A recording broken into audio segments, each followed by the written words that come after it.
So the hardest part of the starter wasn't exactly bolting it up, but it was connecting the wiring harness that had to be clipped on. The wire just was not bending the way we wanted it to, so it ended up taking us right around an hour to plug in a simple electrical connection that should have taken about 2 seconds. It wasn't bending the right way and it wasn't clipping in at all. We had, angled needle nose pliers. We're up there, we're messing around with it for at least an hour until you get frustrated. Brendan comes in, tries to do it. I came back in. Some things like that will bug the living crap out of you because they should be so simple. It's just a 2-plug connection and it won't go in. So we had to fight with that. It probably took us 2 hours. I'm not even gonna lie. Little things like that can really hold you up when you're doing a build like this. So the next step of this part of the build is we have to get the gas tank back in. We have to modify the fuel pump for more fuel pressure for this big old engine. We're gonna work on the cooling system, getting all the cooling lines figured out, put the radiator back in. Then the big one is working with the wiring, figuring out where the ECU is gonna go. That's gonna take up some time, so we'll get to it.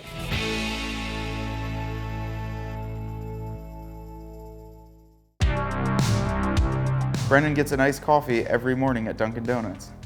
Not sponsored. Not sponsored by Dunkin' Donuts. It's very good. I get the perfect mixture. It's iced coffee, 2 cream, and 2 chocolate mocha swirl.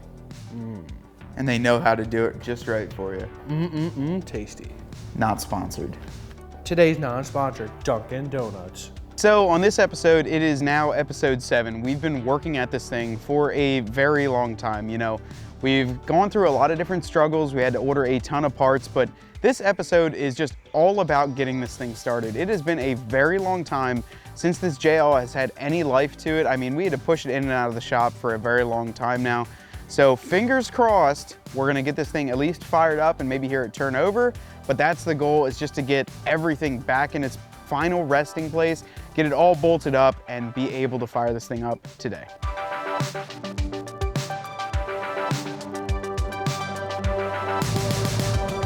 At the final steps of the stage, we have to get everything buttoned up on the bottom, get the gas tank up and going, get the dry shaft in, make sure all our nuts and bolts are all tightened, then jump up top, get that frustrating battery box into place. The 2 batteries that Mopar offers, I don't know why they offer them, but there are 2 batteries there that take a little bit of time to get all buttoned up. So we get those buttoned up and probably hear the thing run soon. Something that you guys might have been wondering with the Hemi swap is what we're doing to the fuel system. Now, we're still gonna utilize our factory fuel tank. However, we do need to modify the fuel pump. Now that's what I'm gonna do here now. Brendan's out doing some other things. So I'm gonna pull the pump out of here and show you guys what we need to do to make this give us some more fuel, because we're gonna be sucking a lot more with that Hemi. So I'm gonna pull this all apart, kind of show you guys some of the basics of what we're doing. This is what you're gonna have to do if you wanna run higher horsepower with the factory tank and the factory pump. Basically what I had to do before was remove the lock ring so we could get this pump out. Looks like there's some connections under here that I'm gonna have to mess with, so give me a minute, I'll do that and get this thing out. One of the things that Dakota Customs tells you is actually to pull your fuel tank apart and pull the pump apart and mess with the regulator. So today I gotta get that all ripped apart. The whole gas tank is gonna be out of the Jeep. The whole shop's gonna smell like gas, my hands are gonna reek, but it's one of those things that because it's a larger volume of fuel that needs to go up to the engine, you do have to turn up the regulator. It's pretty simple with the included instructions, but it's gonna be a little bit. There's a lot of little tiny parts in this fuel tank and I really don't wanna lose any of them or break them, so I gotta be really careful with this and just see what we can do with it. So now I'm gonna keep the springs where they need to go, hopefully. Watch out, you're about to lose your other spring. That's okay, as long as it doesn't fall in the fuel tank. Well, that's what I was saying that was gonna happen. Okay, that's kind of separated there. This whole assembly here is supposed to pull out. We'll see. Hey, there we go. Got the cap off. Step 75 of fuel modification. Set that bad boy right there. Whew, smells like 87 octane. Okay, now this little mother right in there is the one I gotta modify and I'm gonna make it square. So here's the most important part. We've made a mark with a Sharpie there and on the outside. We have to back this out 2 full turns. Through the magic of a fuel pump and how this works, that's gonna increase our fuel pressure. I'm really not sure how it works at all, but I'm gonna listen to the instructions and get her done.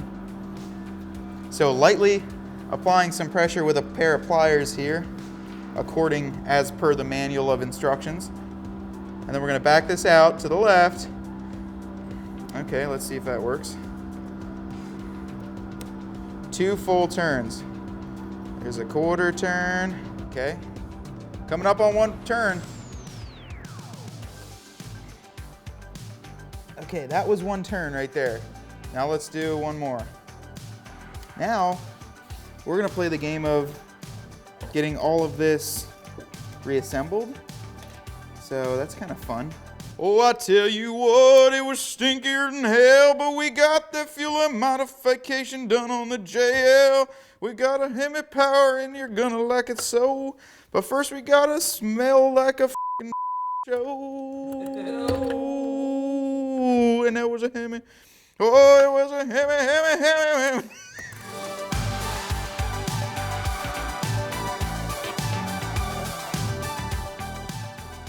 Now we just have to reconnect these. There's a big one there, and there's a small one over here. Both of those pop back into place, so we can finally close this thing and not let the whole studio reek of fuel.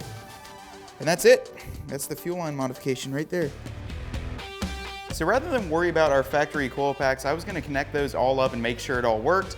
I realized as soon as we put this battery box in, we're not gonna be able to put the valve covers on that we got. So I'm gonna surprise you guys and put on some brand new engine parts right now and show you how to get this thing dressed up. Here they come. Well, maybe. Are any of these still hanging up? Okay, let's get these things off.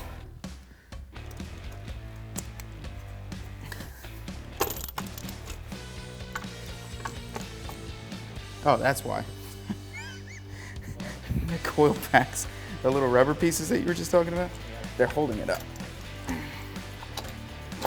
Okay, there we go. Look at that. Not too nice looking, huh? So guys, these just definitely weren't up to par with the Hemi build. You know, we really wanted to go kind of off the wall with this thing. It's got a Hemi and a Jeep, so we've got to dress up this engine. That's why we painted it, got some brand new timing covers, aluminum pieces. These new valve covers are gonna be crazy. I can't wait to show you guys. I'm gonna get the other side off, throw on those valve covers. We'll get a ton of beauty shots so you guys can see exactly how they look, but you're gonna like it, trust me. So our friends over at Holley couldn't let us put this Hemi in our Jeep Wrangler without dressing it up a bit. So they decided to set us a set of their aluminum Holley Sniper valve covers. Now, these things are absolutely gorgeous and it really dresses up the engine. Okay guys, we're gonna put these brand new Holley Sniper aluminum and billet valve covers on here.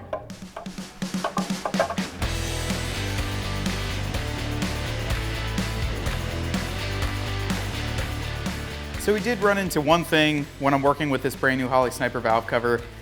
The steering linkage is really close. It's not tightened down yet, so we'll see what happens there, but right now I tried to slide it on, it won't go on. We're gonna tighten it down, torque it down to spec according to the torque chart and ratio that they want us to do it to, and hopefully it fits, Brandon? I guess? Yeah. Okay. And it also kind of interfered with our steering a little bit. So when I first put on the driver's side, the steering shaft linkage that comes out of your firewall right there by the engine bay was interfering with the corner of it. I'll be honest with you guys, I was really nervous that these weren't gonna work at all because the knuckle right there was touching it.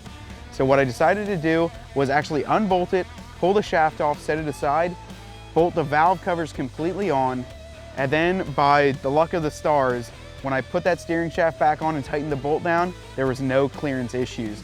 And one of the things that you have to realize too is that the steering on this thing is gonna remain completely solid from the steering shaft all the way to your steering box. So it's never gonna move besides left and right when you go to turn the wheel.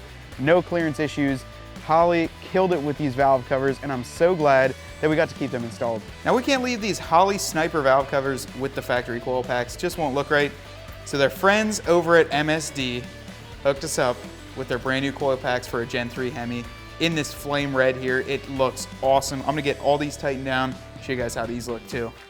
Now these are a light red, it almost matches the Hemi orange, and paired up with those Holley valve covers, guys, I gotta tell you, it made the engine look completely brand new. I was so in love with these. As soon as I pulled them out of the box, plus they're gonna increase, you know, the coil capacity of that when you put it in, and biggest thing, they look great. Replace all that plastic crap that was on there and get it with some quality parts. So huge shout out to MSD as well as our friends over at Holley's. You guys really hooked us up.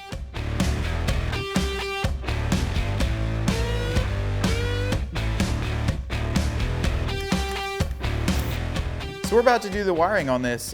Brennan's back. He was over helping Bill do a couple installs. Yeah. We got the valve covers on. What do you think about the valve covers and the coil packs? Nice. I heard you had some struggles, but we got through it. Yeah, we had to cut a couple things, and I was nervous about the steering linkage. Yeah, I mean, but it was close. welcome to aftermarket life. Yeah, exactly. But they look killer. Oh my gosh. Huge they props look, to them, right? Totally. Nice pieces. Thank gosh they sent them out to us. Yeah, it looks so much better than the stock ones. But now we got the harness that Dakota Customs includes. We're gonna try to see where that goes. What we're gonna do is lay it out nicely, figure out where everything lays, and then go from the beginning where the big plugs, which we know where it goes, plug them in, and then work our way around. Okay, so I guess we'll get started on that. Alright, so what we got here. What does this go onto here? Our computer. Computer. Okay. Alright, so what we got here is these are injectors, and these are coils, so you can see how they lay nicely. So plug it in, clip it, lock it. Plug it in. And you can kind of tell where they go because you can't really mess that part up. I mean, usually I like, when I do wiring harness, I like to label each piece, so you're like, okay, this is cylinder 5 or cylinder 6. Yeah, etc. Right? Yeah. That makes it quicker when you do this kind of stuff. But Sure. you're experienced with a little bit. You love wiring, so this is I do. I can do this all day. I love wiring. We get to see that whole wiring harness put together, button it all up, see how it lays out. It's really cool to like lay out a wiring harness. Okay, that clips in here, that clips in here, and just, it's cool wiring. I just like where everything goes.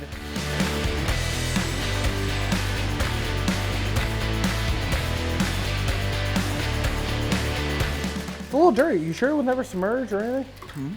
Wow. Clean Carfax, dude. Really? Check it. Okay. Check the Carfax. Right now we are figuring out basically where all the wiring needs to go. So I'm kind of troubleshooting with the old engine here. Seeing what's going on, if there's anything here that we may have forgotten to pull off or anything like that. What we're going to be doing is we got still more of the engine harness to figure out. We have to order a couple of sensors because the truck engine doesn't have them. Get the fuse box back in. And we're just butting up all the little stuff so we can keep moving forward to get this thing running. Matt's got to clean the battery box first. He's taking his time. He likes to clean it, detail it, moisturize it, then put it back in. Right, Matt? Huh? Exactly. Pretty clean. There are two sensors right here on the factory exhaust. They need to be removed and placed into the new exhaust. So what I'm going to do is remove them and place them into the new exhaust. Let's do it to it, baby. This is how we do it. If you're a Jeep owner, you know that if you ever have a check engine light come on, it's always just an O2 sensor. You never really have to worry about it. Let's crack that bad boy open, open her up right there, that'll do her. So basically what we got going on here, the factory JL downpipe is the one in the front that has the mud, the dirt, all that stuff all over it. And then this is the one that Dakota Customs includes. Obviously a V8 header is gonna be a lot different than the V6. Actually the V6 is built right into the block. So here we have the V8, they put on a MagnaFlow high flow cat inside there so we can remain legal as far as emissions go. But all we have to do is drop our O2 sensors, one up front and one in the back here. That way they can plug in and the JL can read everything that it needs to with a new flash computer. So pretty cool that they've done this, welded it all up, engineered. Got to put this under the Jeep now with some 2.5-inch hardware right under the header. So might as well get that done in a few minutes here.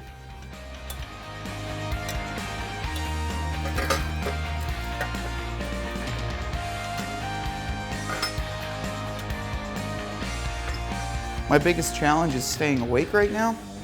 It's a Friday. Coors Light are on draft tonight at the local Frogs Hollow Saloon, so I'll probably be there. So the challenge is staying awake and then having enough energy to go out later right now. Party, yeah, and get litty. You know how it is for a player. Player's gonna play, pimp's gonna pimp. Before. After gas tank. Before. Yeah, after. Gas tank bolts onto that. Look where the gas tank goes. This goes. And what the f is the fuel tank? It was bolted onto some. Oh, it's bolted onto that. Yes. Okay, don't say yes. I've done this 1,000,000 times. I know exactly where it Well, goes. you were trying to debate me, and I'm like, no, gas tank goes in. You're like, no, no, no. So, Brennan's gonna He-Man the whole fuel tank himself because he likes to do that kind of stuff. And we're gonna mount this up. We have to put the fuel tank in before anything else. Well, not really. Connect all the lines on the top of the fuel tank yet.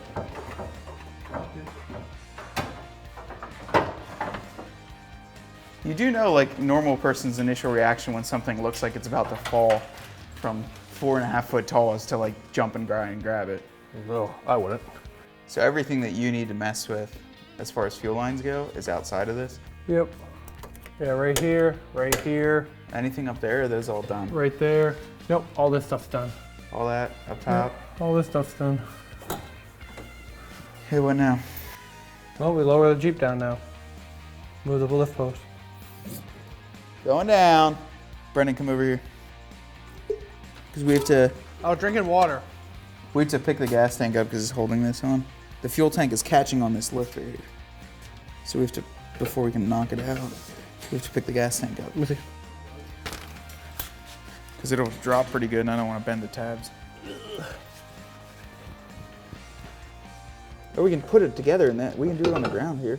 Yeah, I'll just do that real quick. Or at least get a front one in.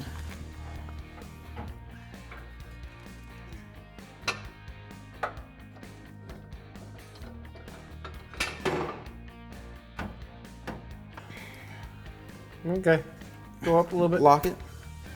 Lock that into place. Okay. You want to go up? Yep, I'm gonna hold this one. Going up a little bit more. Good. Good? Yep. Okay, going up.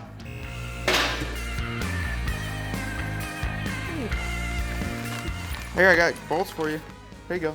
Cool.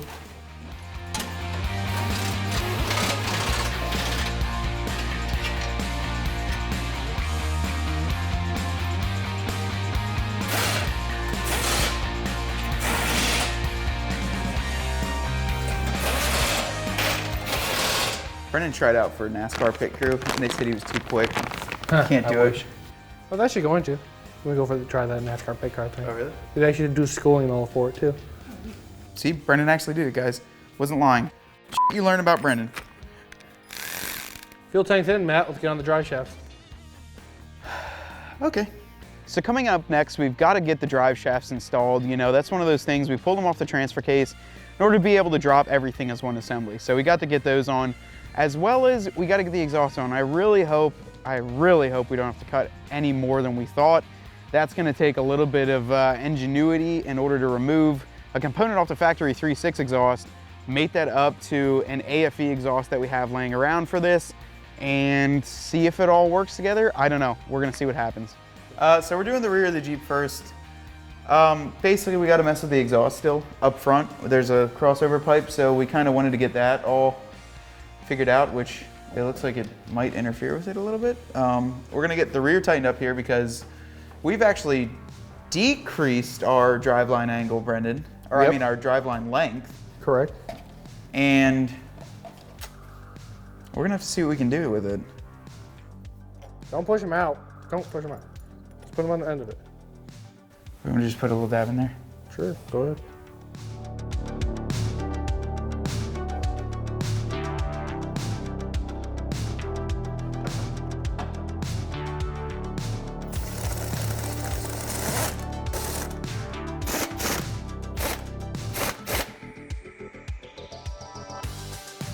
We're gonna ask that one person back next corner, so who the put all this lock for you?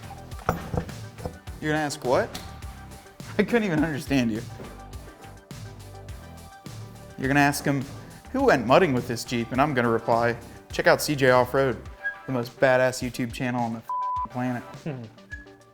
What? You chuckle at that? It is the most badass YouTube channel on the planet.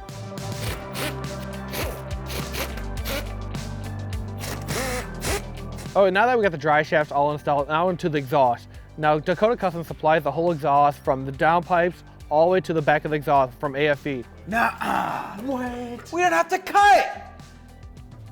Yes! So me and Matt were worried. We're looking at this exhaust. We might have to cut the exhaust in the middle where the two downpipes meet together at the Y.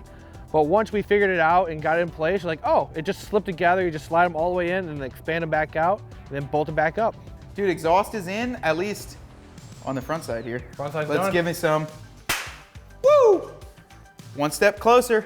All right, okay, so Brendan, I said to you earlier that pretty much every Jeep owner, if they have a check engine light, it's an O2 sensor, right? Yep. That's commonly what car guys say. Oh, don't worry about that, it's an O2 sensor. But now we actually have to hook them up so that they can run for a little bit and then check engine light a little bit later. What? You don't want me to just leave these hanging here? I mean, you could. I mean, Can I just cut them? yeah, just snip them. Just snip them? Yeah. But I think we have plugs up there.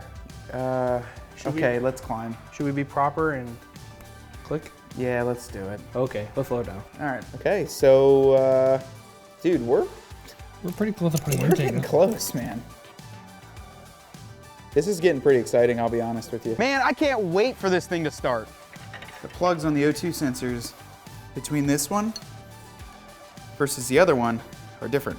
So, gotta take this one off, pull the other one off, and then put that one on so that it works.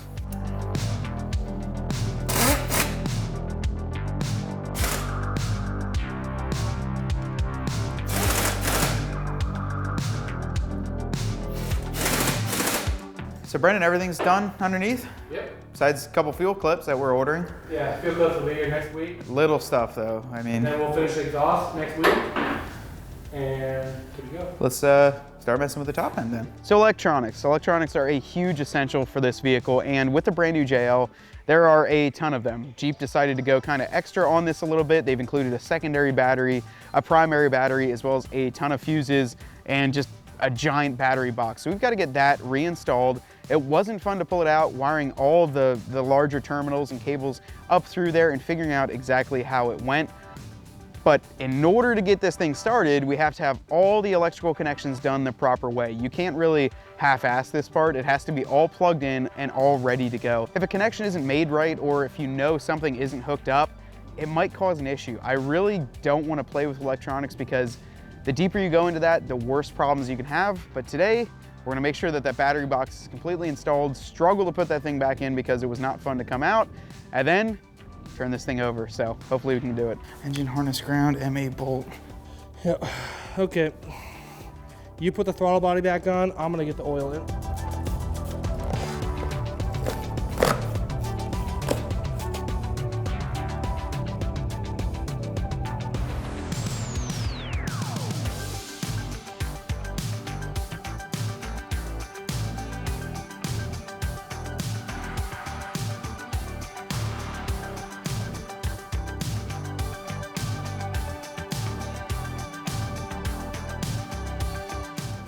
Okay, let's get some shit away from the engine because I don't know what crazy shit's gonna go on when we plug this in. Is there anything we need to hook up before we try this? Any grounds that we missed? Anything up here? The alternator's okay. Fan's okay. Anything back there? Any of these grounds? They're all What went good. here? That was an extra ground for the auxiliary switches. Make sure it's in park. Hey, things are clicking. Yeah, I got the dash light to come on. Oh, that's weird. What? It comes up as Rubicon. I'm gonna put it in the run position but not start. Cool. Now push your foot on the brake and see what it cranks. Low fuel. Yep. Check engine lights on. It's in park. Transfer case is in too high, it says. You want me to put that in neutral? What? Transfer case in neutral? Sure. Transfer case is being weird. It's not gonna go in neutral. It has to move. Don't worry about it. Just to see if it cranks. Get ready on the battery because this doesn't have, like, I don't wanna. Okay. Can it pull right off? Yeah, I can get it. I got check engine light on. I wonder what the issue is. Ready? Oh boy! I am ready. Okay, stop. Shut it. Stop. I can't. Shut it. Pull it off. Pull it off. Okay. That's what I said. Pull the battery off. It won't come off. It didn't come off. So it started. Yeah, it did. Brendan looked really scared. Well, because he had this tape on here, I forgot he had the tape, so it's sucking it in. Don't ever put tape on a throttle body when you're trying to start. Okay, but make sure we can also pull the battery cable off too. Yeah, it still didn't even do anything really, but it cranks. If it cranks, we know we're doing pretty good. I gotta check engine light because that's not. This is my swamp now. So guys, I gotta tell you what, getting this thing turned over was probably the biggest monumental move that we could have made here. You know, just hearing that Hemi wanting to fire over, obviously everything wasn't hooked up, the fuel lines in that weren't ran yet, we're waiting on a couple clips, but that thing turning over, it has been such a long time since we've heard any mechanical noises coming out of this Jeep. It hasn't done anything in probably 6 or 7 months, guys. This is just amazing for me. I'm sorry, I'm really excited. This was a crazy moment. I had to walk outside here. We're actually right in front of the field just because it was just a crazy day for us here at CJ's. And honestly, guys, we're gonna button up everything on this front end and really give you the full reveal of this Jeep when it's finally complete. You know, all the little nitty gritty things like bumping, you know, pushing that radiator back on, getting the whole front grille support, all that fun stuff, kind of the nitty gritty, not so interesting to watch. We're gonna do all that, get this thing out of the shop and give you guys the full, complete reveal. You guys are gonna wanna stay tuned for this. You're not gonna wanna miss episode 8. The full reveal, everything you've been waiting for and I've been waiting for is gonna be shown all at once, so stay tuned.